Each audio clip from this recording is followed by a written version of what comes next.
So, when I was recording my Senua sacrifice video, as always, I'm airheaded and forgot to actually turn my mic on. So it's like 16 minutes of footage of me just playing without you hearing the comments I made.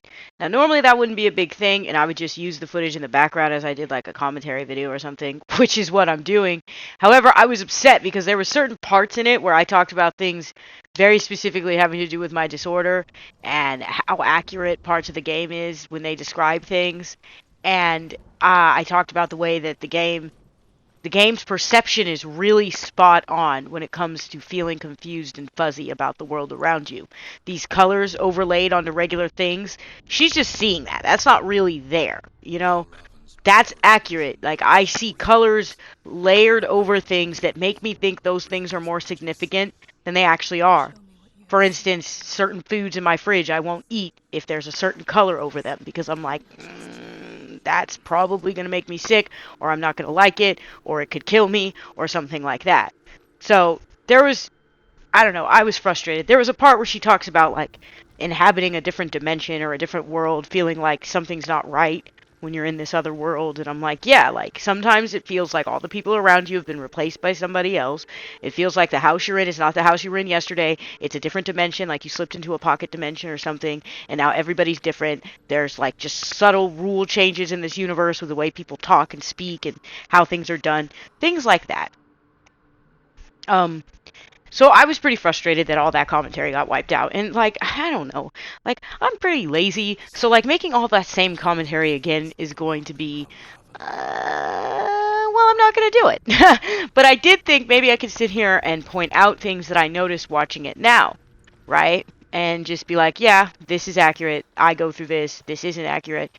There's some things that I feel are a little video gamey, but that's video game. They have to do it. Like the voices helping you is accurate, but though as much as they help you, in the way that they help you, that's not particularly accurate. However, it's a video game, so it has to have video game rules.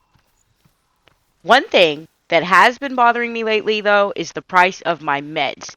And I thought, Senua's Sacrifice is the perfect video to have in the background while I bitch incessantly about the fact that it costs me hundreds of dollars just to be sane. In order for me to be sane enough to read, to write, to make these videos, to play video games, to talk to my boyfriend, to have a normal relationship, to have everything go fine in my life, I have to take these meds. I don't have a choice. I'm not going to say what meds I'm on because I don't want to, in case someone who's schizoaffective or schizophrenic sees this, I don't want them to think that, oh, well, this med is the cure, is the miracle cure. No, it just works for me. These meds that I'm currently on work for me. And that it's different for everybody. But I need them in order to live. It's like a diabetic needs insulin. And, like, it's not okay to charge people hundreds upon thousands of dollars for things that they need to live. It's never okay. It's never been okay. And when it comes to mental health, people really are ruthless about it. But I find that they're pretty ruthless about other things too, like with diabetics. Like, people will make this argument that diabetics did it to themselves, therefore they don't deserve help. Fucking why? Also, look at the state of our nation. Look at the food choices that we have. It's like impossible to eat right here, okay? Like, if you're poor, it's really hard to eat right. A lot of people will tell you it's not, but it is. You can make healthier choices. Josh and I make healthier choices, but that doesn't make it easier. Also, like, man, it's easy to just eat. Oh, I never noticed Val Ravin was up there. I'm super blind, dude. He's up top, and I didn't notice that this whole time. Like, look, he's up on top of, well, you can't see him, never mind. But he's up on top of that walkway up there to the left of Senua right now, and I didn't even notice him there. I never noticed him there. I don't know, man. This game fucks with my perception. But see, like, you see the trails with the flames? Accurate. You see the glitching in the corner, the fuzziness in the corner. This stuff is all, yeah, I swear he was up here. But this is where you need to stand to put these patterns together. I remember the first time I came across this stuff, I felt like I was being made fun of, but I understand it now. It's using symptoms as a mechanic, and I remember that kind of irritated me at first, but then I got over it because I was like, no, that's the best way to teach people what it's like, to immerse them. And this game has fantastic immersion. Anyway, so my meds cost hundreds, okay. Altogether, they're like, what, $1,500 or something? But for the one that I need more than anything, it's like $780 for a supply for a month. Now, thankfully, with a prescription RX card, that goes down to like $350. Oh, wait, here we go. Crossing into another world that looks the same but feels different. An imposter world where the forest itself is watching. Yes, that happens a lot. Where that's what I was just talking about earlier, where it feels like the rules are slightly different, the people are different. It's like another universe. And it just feels like reality slips away from day to day. We go in and out of these different dimensions from day to day. And very often when I say, oh, sometimes I think this or I think that, what I'm actually saying is I truly believe that. But I know that I don't want to sound nuts to people. So I say, oh, it could be that. But that almost always means, like, I believe that, right? Like, that's what it means. I also want to point out that Senua having this main voice that kind of tells her story, that is something that, for me personally, that rings true. I have a voice that has been with me since I was a small child that basically narrates my life. I call him a he because he has a male voice. You know what to do. Stay back. It's not safe. But either way, he will talk about me, about what I'm going through. Like, he'll be like, Melissa had a really hard day at work today. She's going to sit down and try to read to relax, or she's going to sit down and play video games. Melissa is thinking about her past again. She probably shouldn't be thinking about her past because it always puts her in a bad mood. Stuff like that, and so on and so forth. I'm just giving small examples. But either way, like, throughout this game, Senua has, like, a singular voice that sort of tells the story. It is the quote-unquote voice of reason, if you will. Like, my voice of reason always tells me the most reasonable route, as opposed to the other voices that are like, oh my god, you wouldn't have to deal with this if you were dead. Why don't you just cut yourself? Why don't you just yell at this person? Throw water on this person? Like, one of the things that these voices will fucking do when I'm just trying to chill and hang out with my boyfriend or a friend or something is they will start getting on the horn in my head and being like, why don't you throw water on him? Why don't you tell him he's stupid? Why don't you do this? Why don't you do that? Oh, you know he's doing this. You know he's lying to you. You know, blah, blah, blah. And I'm just trying to chill and talk to my boyfriend or talk to my friend or whatever. It's very annoying. With meds, it kind of calms it down, but it still happens. But the one voice that I have, the male voice, the voice of reason, as you will say, is he won't do that. He'll tell me not to do those things. He'll tell me to act reasonably. He'll tell me to act like a decent person and things like that. He's gone. He doesn't know where to go. Where is he? It's all your fault. Alright, did you hear that? It's all your fault. That's another thing, man. They are constantly blaming everything on me. The world is ending because of me. I slipped into a different dimension and caused the world in Russia and Ukraine. Yes, that's why something one of my voices told me one time.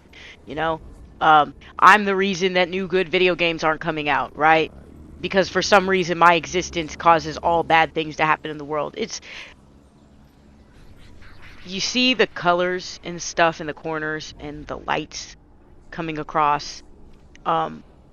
Earlier when I was playing before this in the other video when there was like a fire everywhere, everything was burning. I cannot stress to you enough how accurate it is when I've just been chilling and I just see stuff on fire and I know it's not real and I'm forced to just sit there. I can feel the heat sometimes too. And I'm just like, I know there's not really a fire here because literally no one else is having a reaction. And it doesn't look real. Sometimes things look cartoony, well, I have to say. Sometimes they look cartoony, but other times they look quite real. There his ass is. I see him across the way there. So, unfortunately, this game began to trigger me a lot. I mean, it triggered me before, which is why I stopped playing it. It's triggering me now. I'm probably not going to be able to finish it. And it's unfortunate because I really want to finish it. I really want to play this game. And, I don't know. It's too triggering. Another thing I will say too is that the way things look from far away, how it fucks with your perception, is also it's just so triggering. Honestly, I just keep saying the word accurate because the accuracy here is ridiculous. It is as close as you can get to what it's like in video game form. And I know I said this a bunch of times before, and I'll say it again. This is a machine that generates empathy, and that can never be wrong.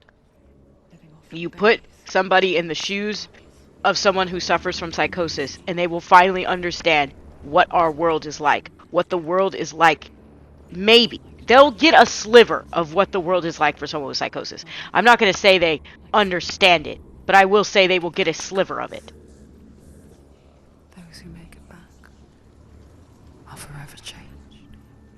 What they keep calling a curse is psychosis. And it makes sense as to why, like, they would think of it as a curse in those days, you know? Because you see things that aren't there, you hear things that aren't there. There are times when it seems that your perception is more on point than other people's perception. I've been told that before. Like, I can listen in on multiple conversations at once, things like that. I mean, my perception definitely can help me, but it also has fucked me over, and I need to reiterate how true that is. How many times my perception has fucked me over and done shitty things to me and put me in shitty situations. One of the things that I complain a lot about is when people glorify schizophrenia, they glorify psychosis, they glorify hallucinations. They believe that seeing things and hearing things that aren't really there, they believe those things are really there, and they believe that you're some sort of spiritual guru or that you're in touch with things. And maybe that's true. I mean, I've suffered from that delusion before. I've definitely suffered and thought that maybe I am seeing things that are really there. And sometimes I do think that still. Sometimes I think I see things that aren't really there. I do get annoyed with that because I feel that you're taking away from like It's a trick. She's doing it on my suffering. You're trying to act like my suffering is some sort of gift, and it's not. There are people. I saw a meme that said that the psychotic drowns in the same waters that the spiritualist, like, you know, bathes in or something like that. And it's basically trying to say, I don't know what it's trying to say, but it seems really rude to the mentally ill, and it seems like just degrade, like saying that our suffering is our own fault, saying that we suffer because we can't appreciate the spiritual, and it's like, no, bro, I suffer because there's voices in my head all day telling me to fucking kill myself. Okay, I fucking suffer because I grew up in an environment that didn't care about mental health. I fucking suffer because I was abused as a child, mentally, emotionally, and sexually, and that makes my symptoms of this disorder worse. Because studies have been done that show that when you have trauma, childhood trauma especially, your symptoms of schizophrenia, schizoaffective disorder, dissociative identity disorder, and other perception disorders will be worse. Okay? They will be worse. Your disassociation will be worse. Right? If you have depersonalization, that will be worse if you were abused as a child sexually. And the worse the abuse, the worse your symptoms are. So it's sexually, emotionally, mentally, physically, whatever. Like, depending on the severity of that, it makes your symptoms worse. And I just don't like this idea of blaming someone's trauma on them, blaming their pain, their suffering, their psychosis, their mental illness, whatever, on them. It's like blaming somebody for having, you know, a physical ailment, right? It's like, oh, well, you just don't appreciate what you have. You have a beautiful gift and you're misusing it. How am I supposed to use this gift? It's not a gift. I keep trying to explain it's not a gift, but people really, really want to believe it's a gift, and I don't hate those people. I just choose not to talk to them. You know, I had an experience with someone who claims to be an astrologist. They claim to be in touch with the spiritual stuff, but they just basically took advantage of me and took my money from me instead of telling me to get professional help. Pumped my head full of lies and sent me on my way. And that sort of leads into the next video I'm going to be making, probably later today, which will be about why I distance from Facebook. There are very toxic people on Facebook who. Oh, this part right here. Okay, hold on. I need to pause on this. Look at how dark and creepy it gets when you walk in here. If only it were that simple. The worst kind comes without warning. Deep and primal signal from within. A reminder that just because you cannot see the threat, it doesn't mean that it's not already here. I just want to point out that that's the voices playing on your paranoia. Just because you can't see the threat doesn't mean that it's not already here. You see how there's darkness on everything? And how when she looked in here it looked normal, but then when she walked into this area, everything got dark and dreary? Yeah.